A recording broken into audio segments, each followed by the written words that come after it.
तो लाओ के जोक। चलिए। कहाँ पहुंचे थे कल? हाँ, क्वेश्चंस करके लाए हो? कुछ कुछ पल्ले पड़ रहा है अब? बंदी जल रही, बनती। दिमाग की बनती। बनती जल रही का बनती? नहीं जल रही का? जल ही नहीं का?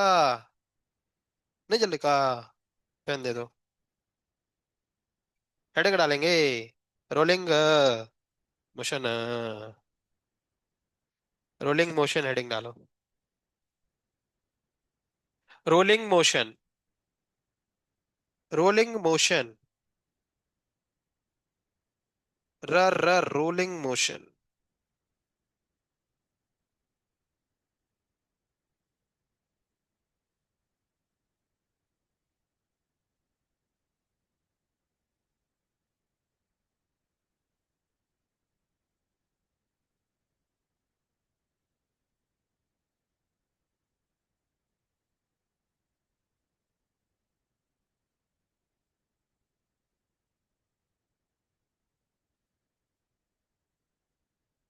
चलो। तो रोलिंग मोशन। ठीक है। क्या पढ़ रहे हैं हम? Rolling motion.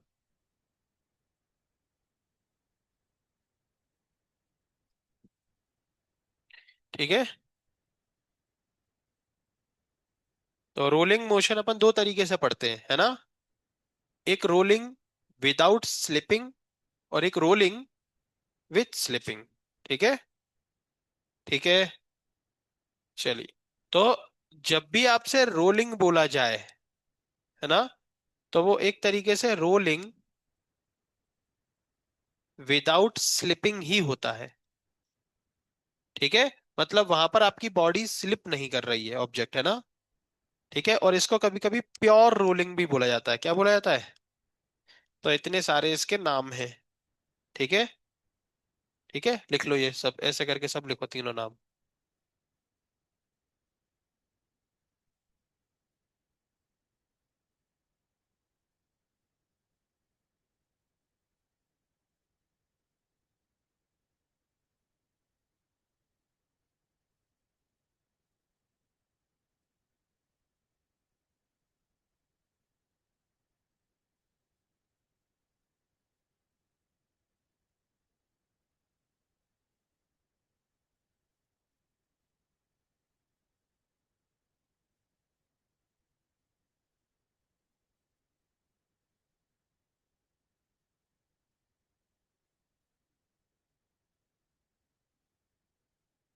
ठीक है। चलो देखो। तो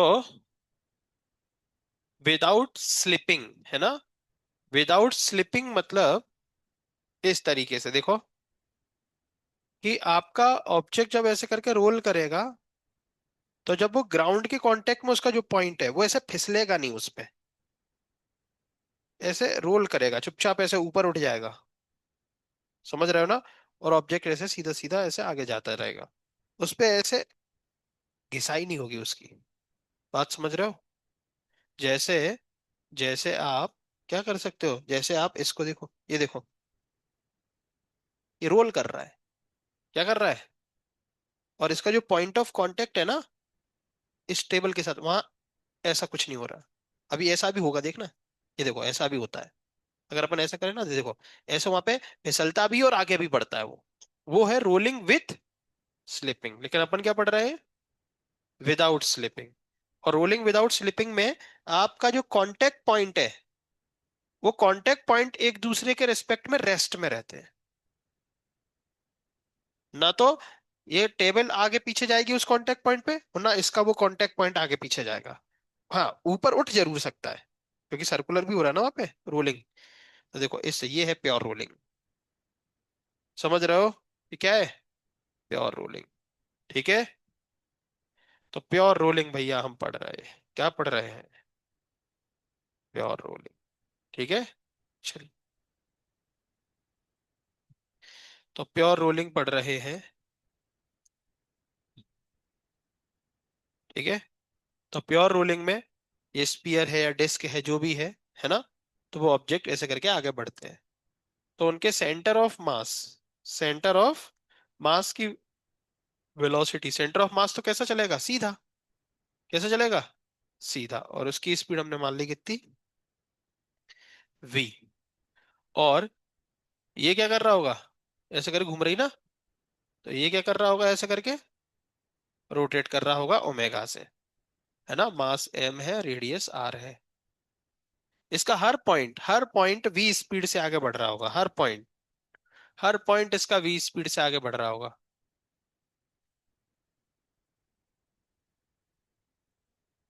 है ना। हर पॉइंट इसका v स्पीड से आगे बढ़ रहा होगा। सही बात है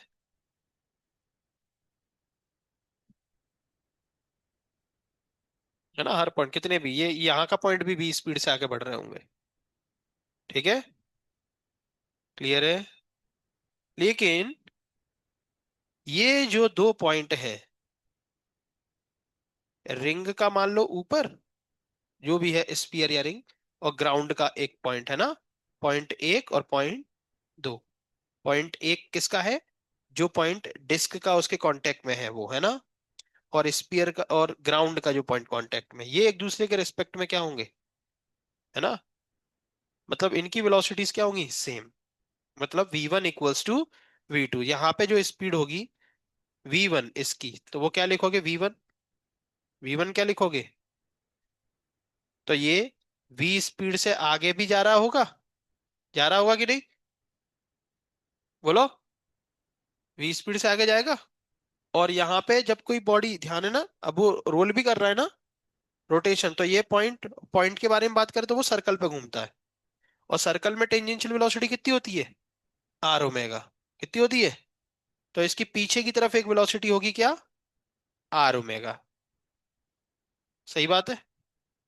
आगे की तरफ क्या होगी उसके पास, ट्रांसलेशनल, वी, जिससे सेंटर ऑफ मास आगे बढ़ रहा है ना।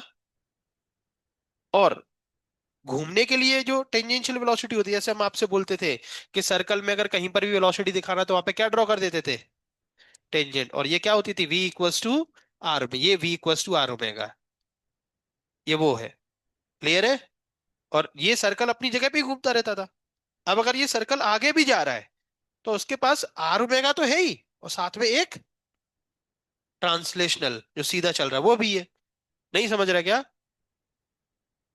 तो v = r ओमेगा उसको घुमाने वाली वेलोसिटी, और v उसको सीधा लेके जो जा रही है वो वेलोसिटी है।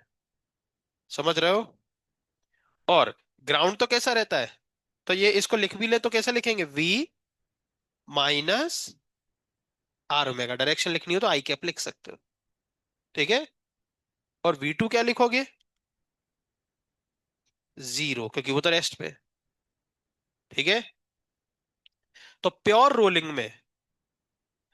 रोलिंग में जो पॉइंट कांटेक्ट में होता है ऑब्जेक्ट का ग्राउंड के साथ, है ना, उस पॉइंट की वेलोसिटी, है ना, उन दोनों पॉइंट की वेलोसिटी हमेशा क्या रहती है, सेम।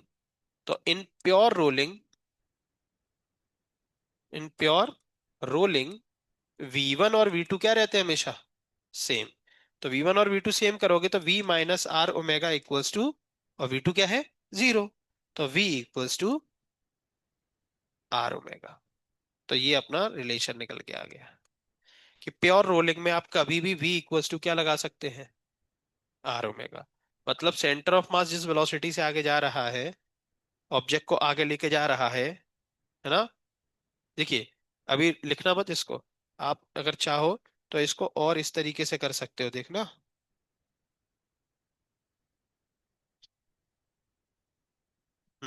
देखो जरा।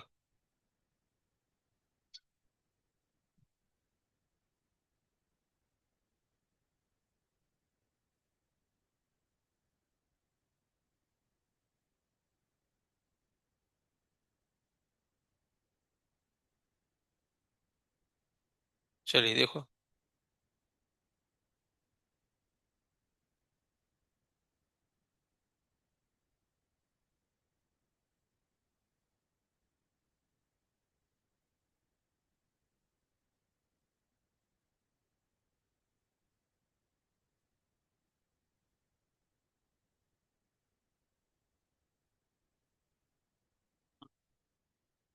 तो ये जो प्योर रोलिंग है, इसमें आपका सेंटर ऑफ मास कहाँ जा रहा है? ऐसा आगे। और बॉडी क्या कर रही है, साथ साथ में रोल भी कर रही है ना? तो इसमें दो मोशन है एक तरीके से, इसलिए इसको बोलते हैं सी, है ना? क्या बोलते हैं? कंबाइंड रोटेशनल एंड ट्रांसलेशनल, है ना? CRT, combined rotational and translational. आप एम भी लगा सकते हो, CRTM। तो combined rotational and translational motion. तो इसमें आपका बॉडी का हर पॉइंट ट्रांसलेशनल मोशन भी कर रहा है। कोई सा भी पॉइंट ले लो, कोई सा भी पॉइंट ले लो, ये भी पॉइंट ले लो, हर पॉइंट अपने आप में क्या कर रहा है? हर पॉइंट ट्रांसलेशनल मोशन भी कर रहा है ना? और हर पॉइंट रोटेशनल भी कर रहा है। तो आप अगर दिखाना चाहें तो हर पॉइंट की ये भी दिखा सकते हैं।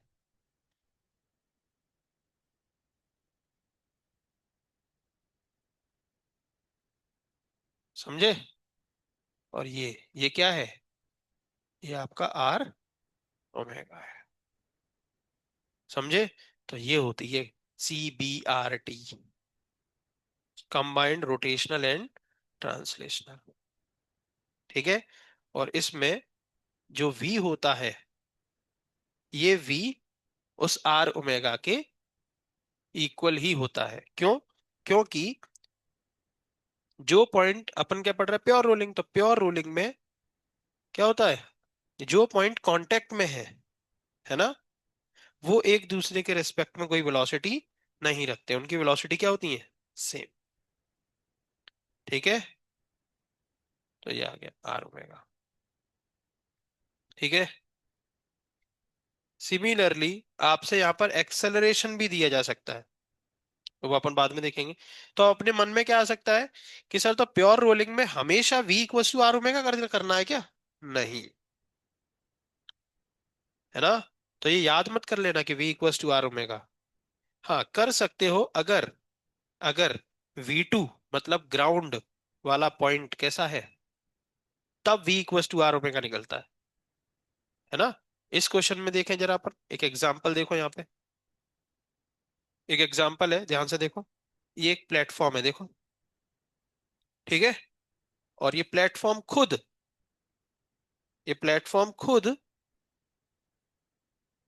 V0 स्पीड से आगे जा रहा है ना? और इस प्लेटफॉर्म के ऊपर रखी हुई है एक डिस्क या स्पीयर, जो इसके ऊपर प्योर रोलिंग कर रहा है। क्या कर रहा है? और वो V स्पीड से आगे जा रहा है, और ये ऐसे करके घूम भी रहा है ओमेगा से। तो अब आपसे पूछा जाएगा, है ना, सेम वही फिर क्वेश्चंस, कि V क्या होगा अब V क्या होगा, है ना? अब V क्या होगा? तो पहले V क्या था? R omega. तब अपना ग्राउंड कैसा था? रेस्ट में, उसकी V2 क्या थी? 0। लेकिन अब अगर इसी क्वेश्चन को आप सॉल्व करोगे, फिर से अपन ने दो पॉइंट लिए, है ना? फिर से अपन ने दो पॉइंट लिए, तो देखो जरा। फिर से अपन ने दो पॉइंट लिए, एक उस स्पीयर या डिस्क का, और दूसरा उस प्लेटफॉर्म का। ठीक है? 1 और ये 2। तो 1 अगर हम लिखना चाहें, तो इस जगह पे 1 डिस्क का है ना, डिस्क या स्पीयर का, तो उसके पास एक तो क्या है? सेंटर ऑफ मास जिस स्पीड से आगे बढ़ रहा है वो वेलोसिटी, और वो घूम भी रहा है। तो यहाँ पे टेंजेंट ड्रॉ कर दो, जिस पॉइंट पे पूछी जाए वहां पे टेंजेंट ही तो ड्रॉ करते थे, देखो। है ना? यहाँ पूछ रहे हैं तो यहाँ टेंजेंट, यहाँ पूछ रहे हैं तो यहाँ, वहां, वहां, वहां, है ना? क्लियर है? टेंजेंट ड्रॉ कर देते हैं, और वो होती कितनी है? R omega. कितनी होती है? R omega. और इस बार ये 2, है ना, तो V1 तो अपन ने लिख लिया, V1 कितना है? V minus r omega. और इस बार V2 0, इस बार V2 के पास भी वेलोसिटी कितनी? V0, और कहाँ की तरफ? आगे की तरफ। ठीक है? तो अब की बार अपन को क्या लिखना पड़ेगा इन प्योर रोलिंग? लेकिन प्योर रोलिंग है ना, और प्योर रोलिंग में पॉइंट ऑफ कांटेक्ट पे दोनों पार्टिकल की वेलोसिटी क्या होती है, सेम। तो प्योर रोलिंग में हमें पता है v1 इक्वल्स टू v2, क्योंकि वहां पे स्लिप नहीं हो रहा है, क्योंकि अगर किसी की भी कम ज्यादा हुई तो इसका मतलब क्या होगा, वो स्लिप कर गया वहां पे, वो उसके ऊपर क्या कर जाएगा, स्लिप कर जाएगा। ठीक है। तो v1 इक्वल्स टू v2, तो क्या लिखोगे, v minus r omega equals to v naught. तो अब की बार देखो v कितना निकल के आया, r omega plus v naught. तो कभी अपने दिमाग में ये मत सोचना कि v इक्वल्स टू ही आर ओमेगा होता है प्योर रोलिंग में। समझ रहे हो ना। v equals to r omega हो सकता है अगर आपका प्लेटफॉर्म रेस्ट में है। ठीक है। अगर प्लेटफॉर्म चल रहा है तो फिर r omega plus v naught. Clear है। तो ये है प्योर रोलिंग। ठीक है। अब इसी तरीके से हमें क्या देखना है, एक्सेलरेशन भी देखने, क्या देखने, एक्सेलरेशन। वेलोसिटी देखी, तो एक्सेलरेशन देखेंगे। तो पहले हेडिंग डालो प्योर रोलिंग। और प्योर रोलिंग में अपन क्या पढ़ रहे हैं, रोलिंग विदाउट स्लिपिंग। तो लिखो जरा पहले, पहले वो डायग्राम बनाओ, ये डायग्राम बनाओ। इसको भी एक एग्जाम्पल ही मान लेना। हाँ, ये डायग्राम बनाया। यहाँ पर पॉइंट 1 है और ये पॉइंट 2 है। और आप ऐसा करके लिखोगे,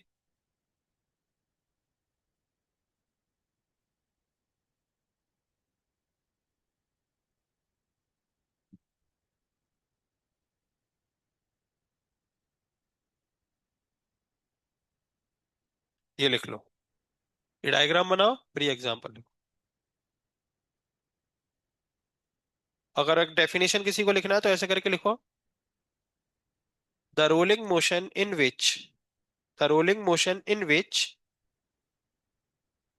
the rolling motion in which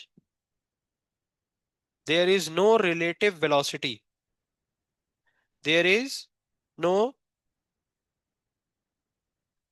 relative velocity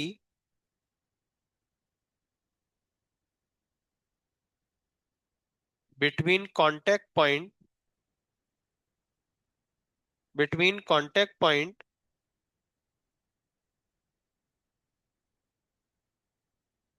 between contact point of rolling object and platform।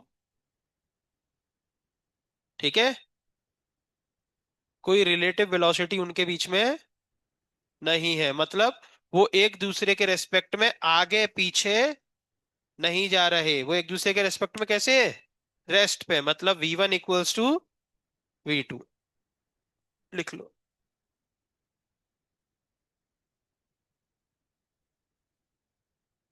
अपन ने क्या लिखा, the rolling motion in which, है ना,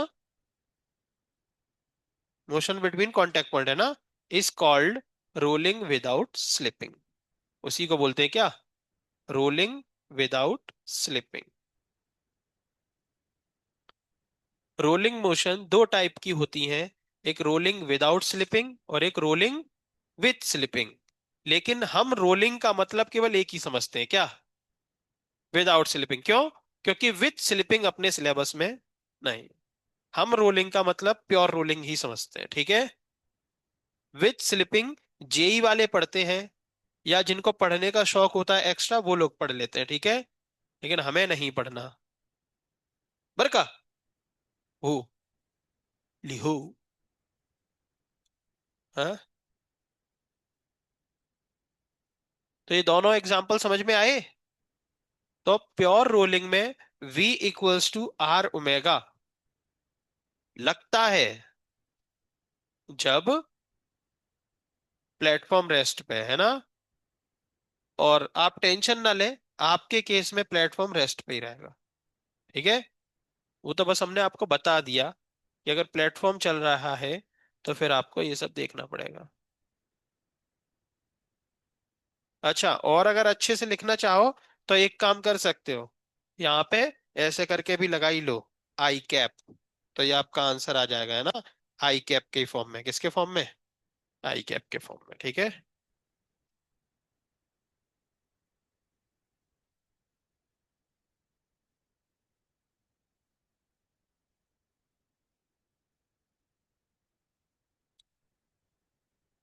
ये कहाँ गया, यहाँ बैठता था? क्यों?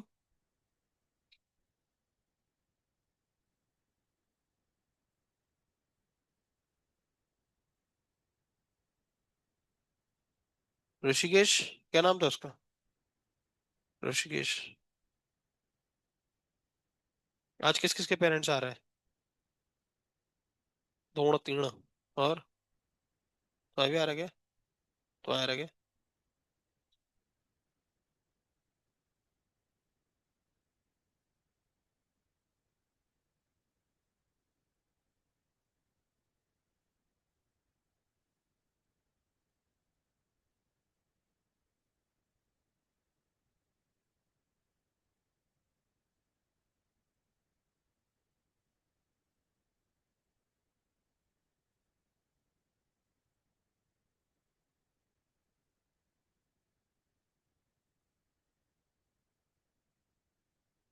लग गया?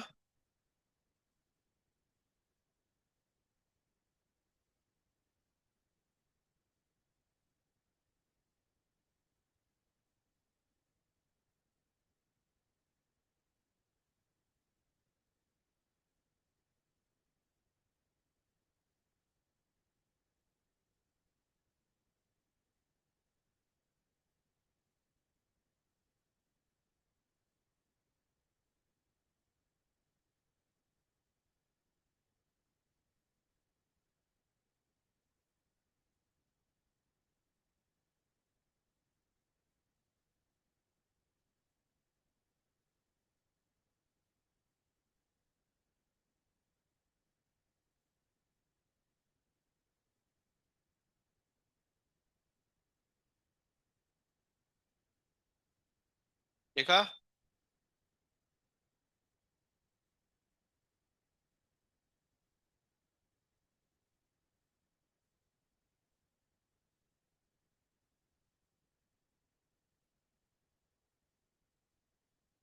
अरे ल्यूले का। अब ये लिख लो।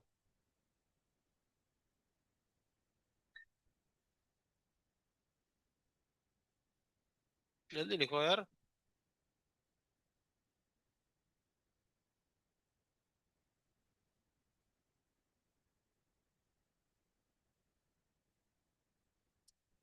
कल आपकी रोलिंग की थ्योरी पूरी कंप्लीट हो जाएगी।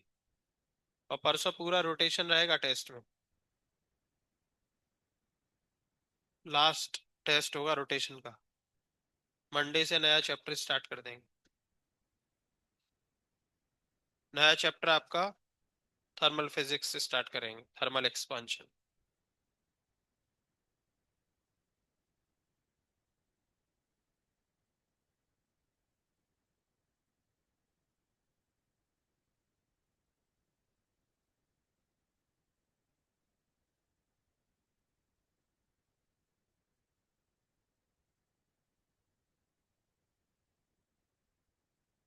देखा?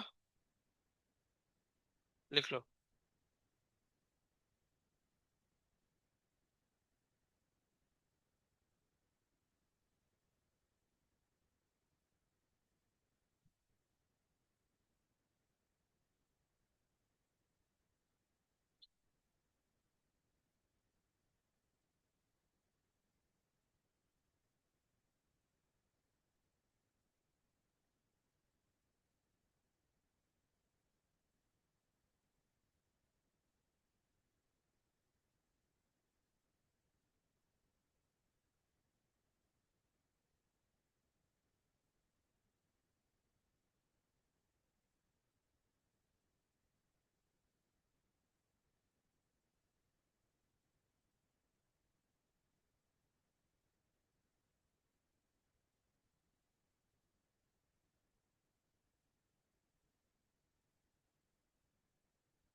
क्या?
लिखा।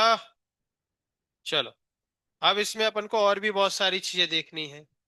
जैसे जब ये प्योर रोलिंग चल रहा होगा तो हमें ये तो पता है इसको CBRTM बोलते हैं। क्यों? क्योंकि कंबाइंड रोटेशन प्लस ट्रांसलेशनल, है ना? तो ट्रांसलेशनल भी चल रहा है और रोटेशन भी चल रहा है। तो ट्रांसलेशनल चल रहा है मतलब इस बॉडी के पास ट्रांसलेशनल काइनेटिक एनर्जी भी है, ये 12 mv²। और रोटेट भी कर रहा है मतलब इसके पास रोटेशनल काइनेटिक एनर्जी भी है। कितनी? 12 I⍵²। दोनों काइनेटिक एनर्जी इसके पास होती है। समझे? तो आपसे क्वेश्चन कहां से पूछा जाएगा? काइनेटिक एनर्जी से अगर, है ना? तो आपको कभी भी काइनेटिक एनर्जी लिखने की जरूरत पड़े, जैसे आपसे बोला जाएगा कि ऑब्जेक्ट ऐसे करके जा रहा है,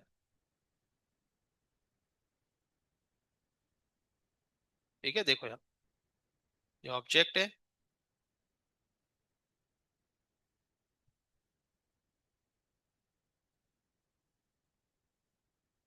तो आपसे पूछी जाएगी उसकी एनर्जी। क्या पूछी जाएगी? एनर्जी, है ना? तो जब ऑब्जेक्ट ऐसे करके चलेगा दोस्त, तो उसका सेंटर ऑफ मास, तो क्या सेंटर ऑफ मास और हर पार्टिकल सीधा भी चल रहा होता है। लेकिन मेरी बात सुनना ध्यान से। देखो, हर पार्टिकल सीधा भी चल रहा होता है और हर पार्टिकल घूम भी रहा होता है। लेकिन सेंटर ऑफ मास मात्र एक ऐसा पार्टिकल है, एक ऐसा पॉइंट है जो केवल सीधा चल रहा, वो घूमता नहीं है। इसीलिए ये जो वी है, ये हम केवल कहाँ दिखाते हैं? और जब हमने इंडिविजुअल इंडिविजुअल दिखाया तो हमने सब जगह दिखाया। और जब सबका केवल एक ही एरो लगाना है तो केवल कहाँ लगा देते हैं? सेंटर ऑफ मास पे।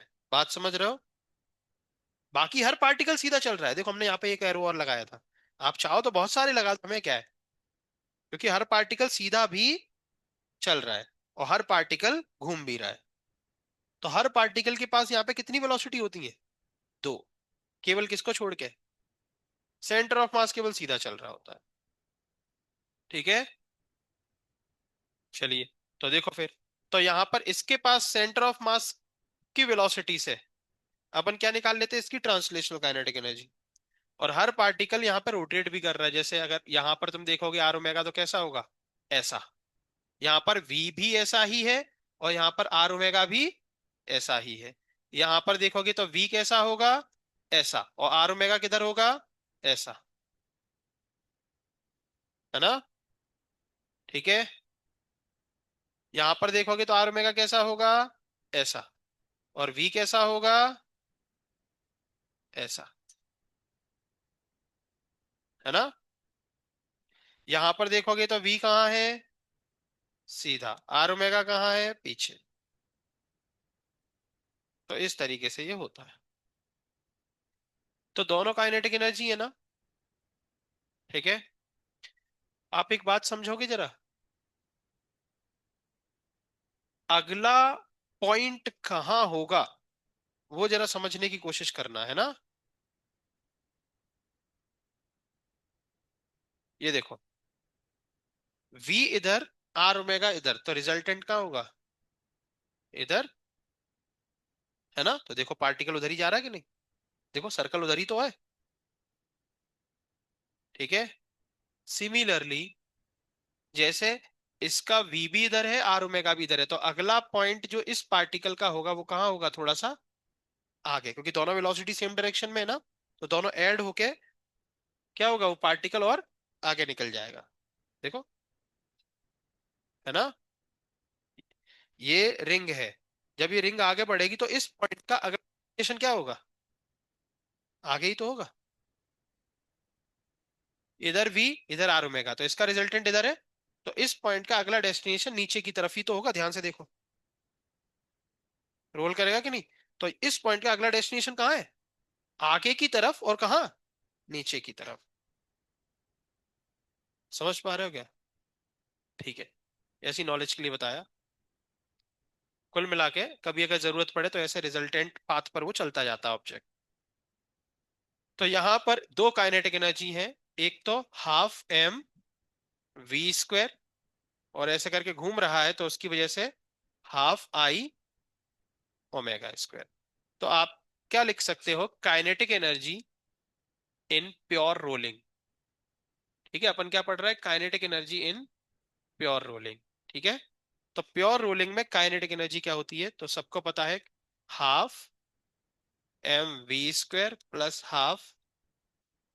दोनों लिखने पड़ेंगे आपको कभी भी प्योर रोलिंग का क्वेश्चन आ गया तो। समझ गए? चलो इसको थोड़ा सा सॉल्व करते हैं। अब सॉल्व कैसे फॉर्म में करें? v को अपन प्योर रोलिंग पढ़ रहे हैं। अपन क्या पढ़ रहे हैं? और प्योर रोलिंग में भी अपन कौन सा केस पढ़ रहे हैं? जिसमें v equals to r omega होता है, मतलब प्लेटफॉर्म मूव नहीं कर रहा। ठीक है।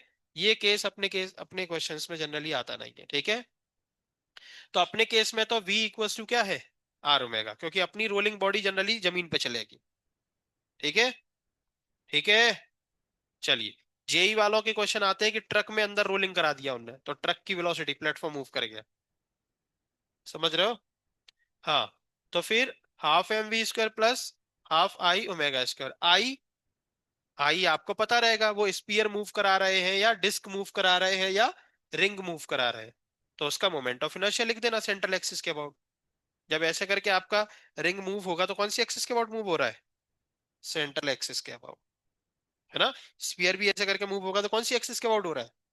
तो 2/5 mr स्क्वायर या हाफ एम आर स्क्वायर, और रिंग हुआ तो एम आर स्क्वायर। तीन ही ऑब्जेक्ट रोल करते हैं।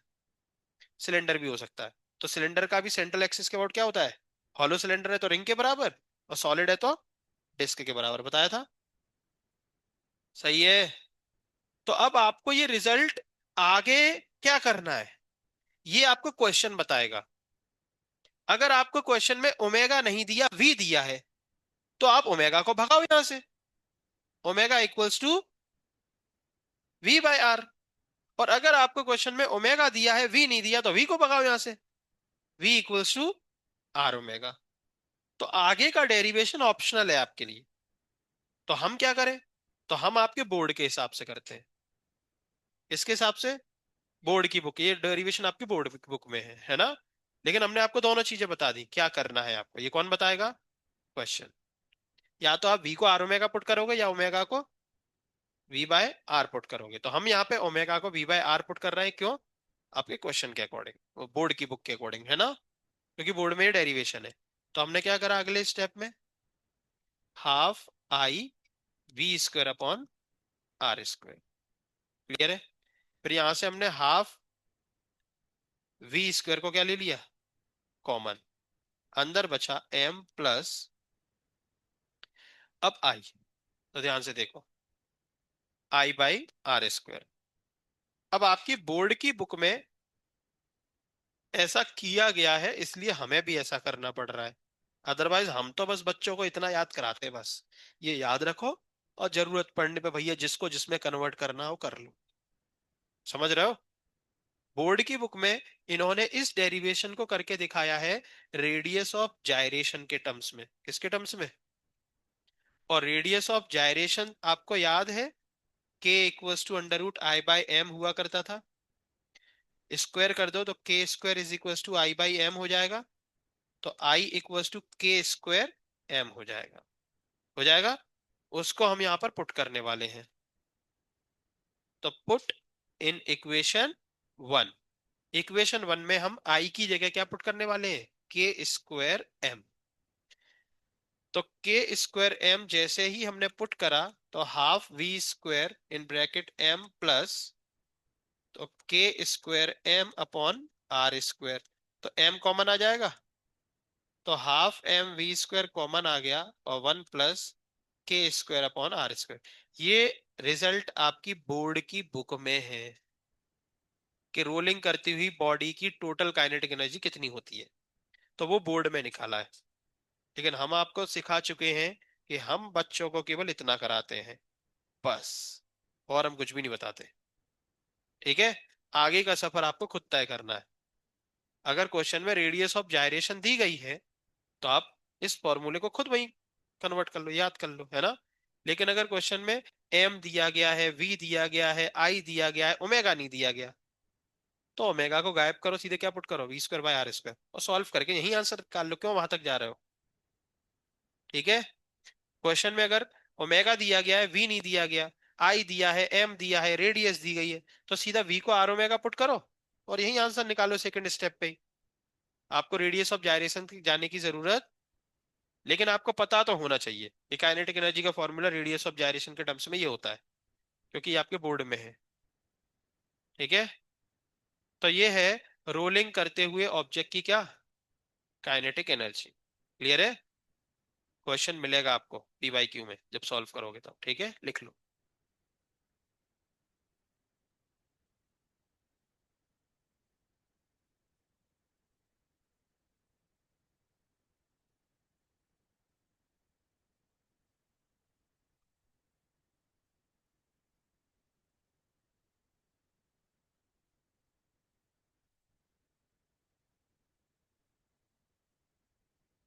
ये कहाँ गई? यहाँ बैठती थी वो, क्या नाम है? घर क्यों गई? इसकी बेंच की?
तो half m v square in bracket one plus k square upon r square. यहाँ पर के है रेडियस ऑफ जायरेशन, जिसकी वैल्यू आप पुट कर सकते हो under root I by m, और स्क्वायर है तो रूट हट जाएगा, क्या बचेगा? केवल आई बाई एम, मतलब कुल मिला के के स्क्वायर की जगह आप क्या पुट कर सकते हो, आई बाय एम।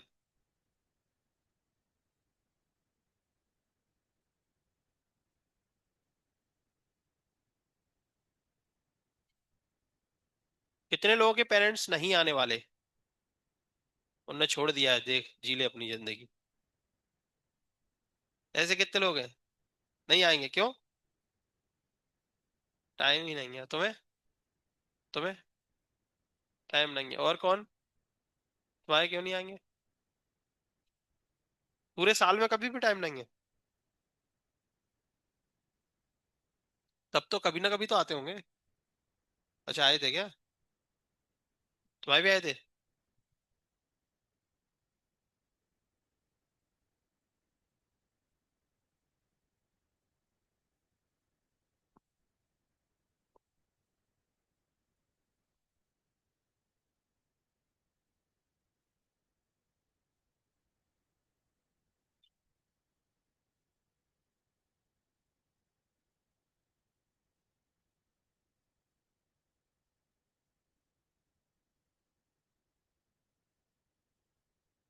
ले का, ले का,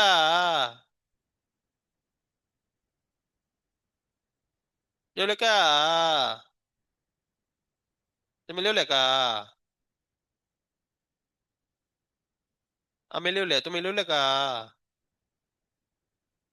तुम्हें पण लिहू शकता। आप सुजीत सर को मराठी सिखा दो, तो वो कुछ ऐसे ही बोलेंगे।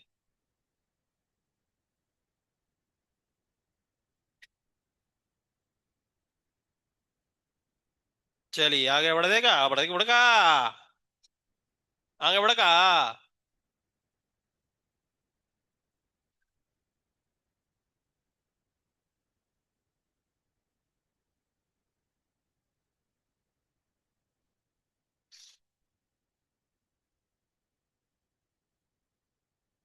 चलिए फिर। हाँ, क्यों सुनाया तो था परसों? ऐसे थोड़ी होता है। हेडिंग डालो। क्या? हाँ, क्यों, वो तो तुम्हारे में सुना चुके हम, सुना चुके वो वाला। ठीक है, अभी देखेंगे, सुनो। आगे लिखो। अब प्योर रोलिंग अपन कहाँ कराने वाले हैं, इंक्लाइंड सरफेस पर, कहाँ पर? चलिए,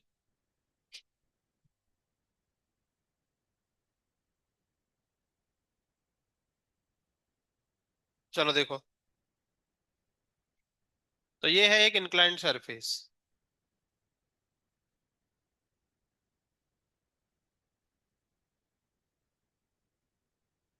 ठीक है, और यहाँ पर है आपका स्पीयर वगैरह जो भी है।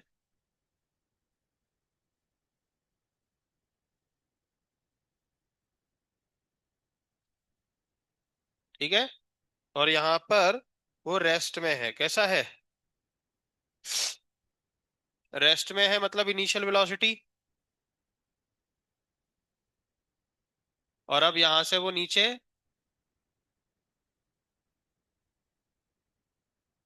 जाएगा। ठीक है, कोई दिक्कत? तो जब वो नीचे पहुंचेगा यहाँ पर, तो आपसे पूछा गया है उसकी फाइनल वेलोसिटी क्या हो। ठीक है, क्या पूछा जाएगा आपसे? उसकी फाइनल वेलोसिटी क्या होगी,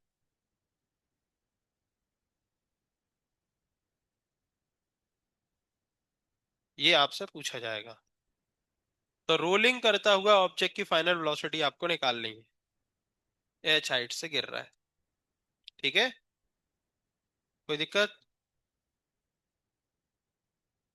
चलिए, रोल करता हुआ ऐसे करके आएगा, मान लो ये कितना हो गया उसका, ओमेगा, है ना?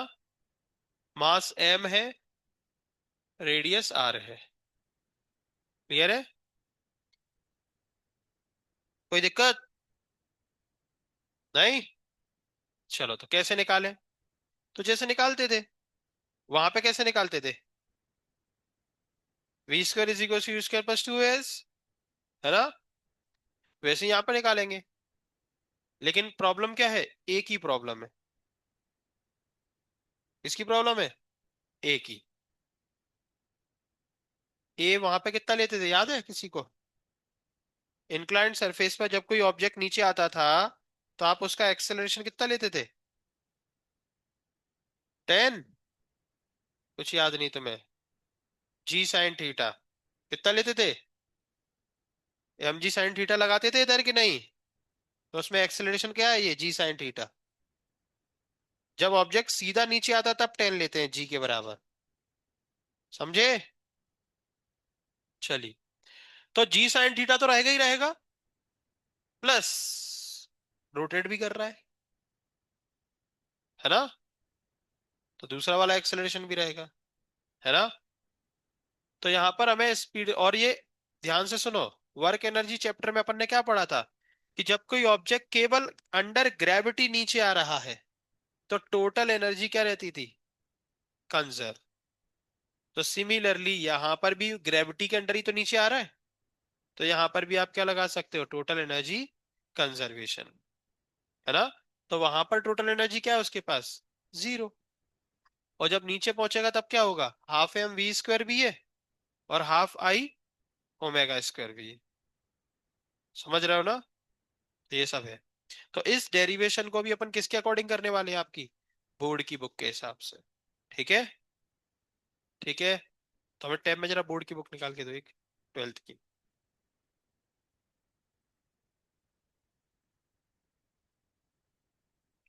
और इसका जो रिजल्ट निकलेगा वो आपको याद रखना है, आपके बोर्ड के लिए भी, आपके कॉम्पिटेटिव के लिए।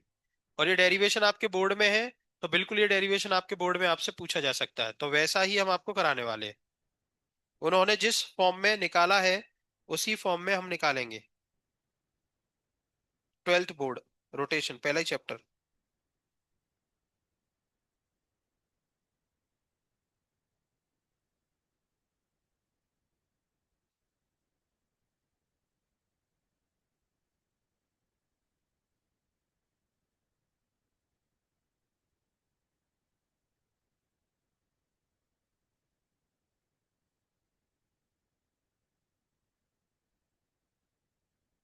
चलो,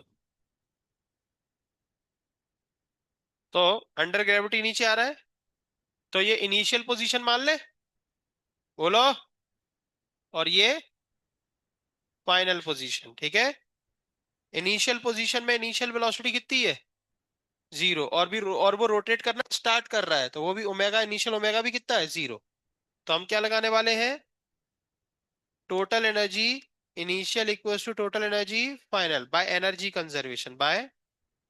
और ये एनर्जी कंजर्वेशन कब लगता है?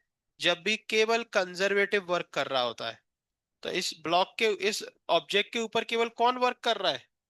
ग्रेविटी। और ग्रेविटी कंजर्वेटिव है, तो हमने आपको साफ साफ लिखाया है, जब भी सिस्टम में अकेला कंजर्वेटिव वर्क कर रहा हो तो आप टोटल एनर्जी कंजर्वेशन लगा सकते हैं।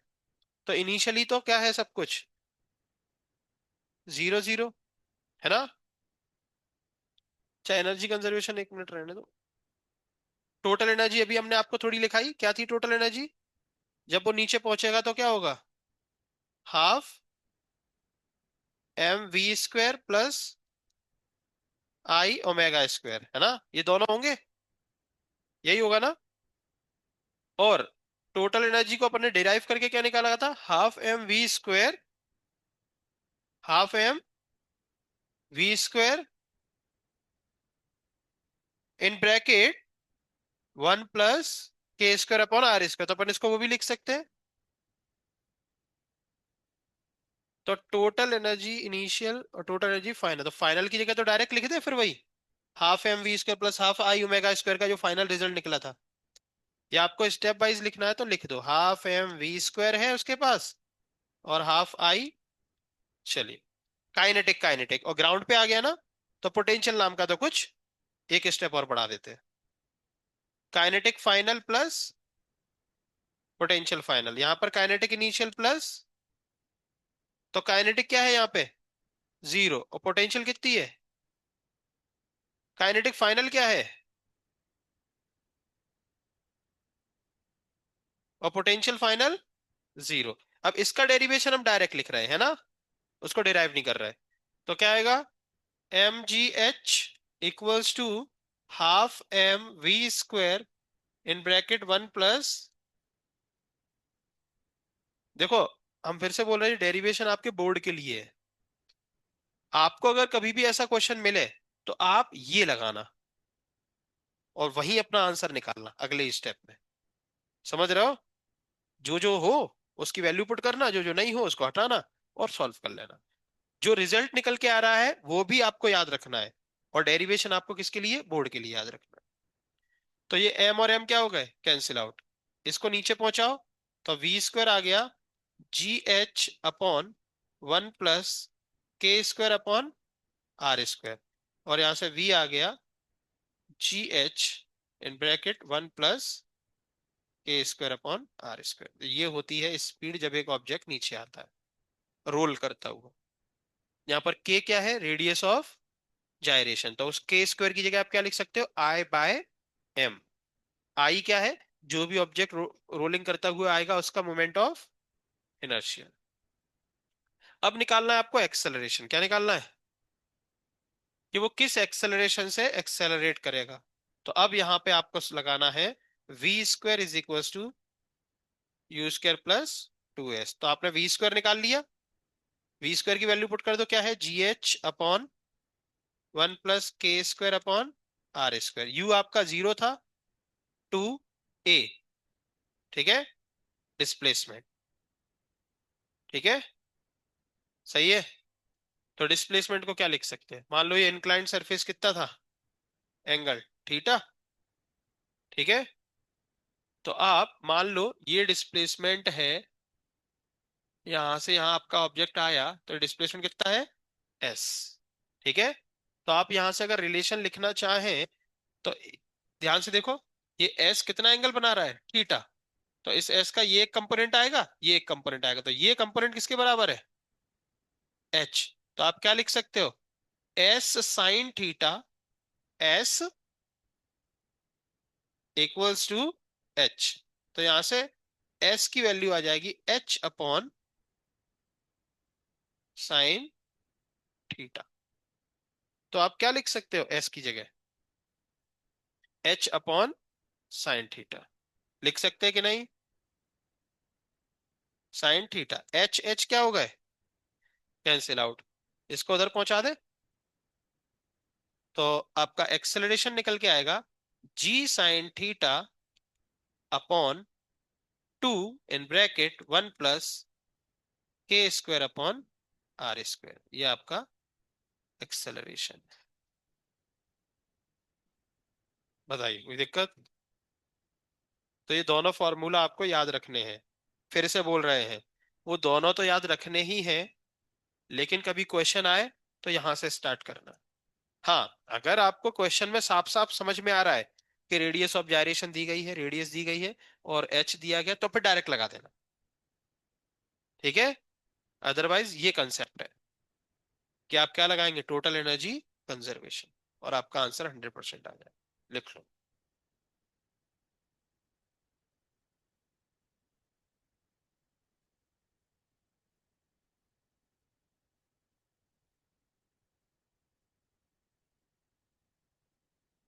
ये टू छूट गया अपना इधर, ये टू इधर जाएगा ना, टू जी एच हो जाएगा।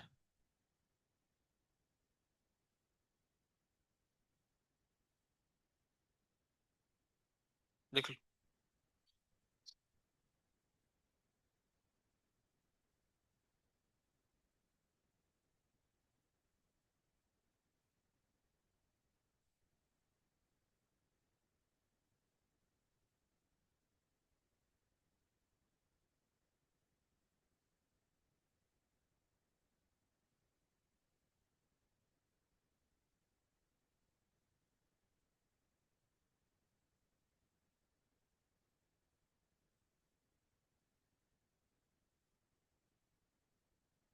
कल इसके क्वेश्चंस करेंगे, ठीक है। हेडिंग क्या डाली इसमें, velocity and acceleration, velocity and acceleration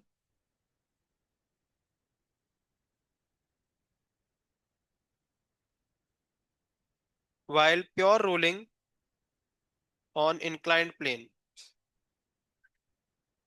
pure rolling on inclined plane, तो वेलोसिटी और एक्सेलरेशन क्या होता है?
लिखा।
तो कल इसके क्वेश्चंस करेंगे, ठीक है?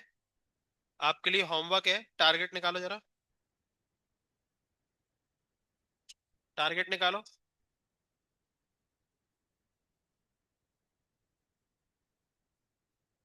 होमवर्क लिखेंगे। कोई एक लोग निकाल के दे दो बस।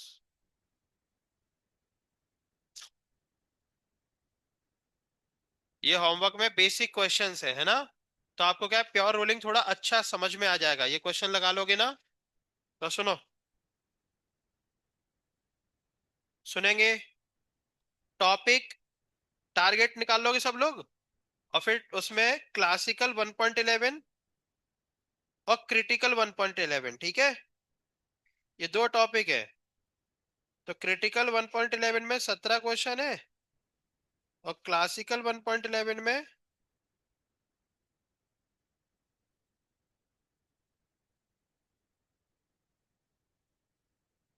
9 क्वेश्चन है। इतने क्वेश्चन सॉल्व कर लेना, क्लियर है? सुन लिया? उसमें से क्रिटिकल में से हो सकता है कुछ कुछ ना बने, तो छोड़ देना, वो हम करा देंगे, ठीक है? लेकिन आप अपनी तरफ से पूरा मेहनत करके आना, ठीक है? फिर उसके बाद पीवाई क्यू और सीपी सिंह पे चलेंगे। चलिए, इसमें कुछ एक्स्ट्रा चीजें भी हैं जो अपन डिस्कस करेंगे बाद में। कुल मिला के सैटरडे तक ये चैप्टर खत्म हो जाएगा। मंडे से अपन नया चैप्टर स्टार्ट करेंगे। इस चैप्टर के शॉर्ट नोट्स बना के हमें सैटरडे को दिखाओ, ठीक है? सैटरडे को इसका टेस्ट रहेगा, इसलिए शॉर्ट नोट्स हम चेक करेंगे। सैटरडे को टेस्ट है, तो क्या बनाने में दिक्कत है? ठीक है, इसलिए कल बना लेना, परसों दिखा देना। या फिर एक काम करेंगे, सैटरडे को क्लास में बनाना, ठीक है? सभी लोग शॉर्ट नोट्स अच्छे से, अगर मन करा मेरा तो, नहीं तो फिर आगे बढ़ेंगे। गाना हम सुनाएंगे मंडे को।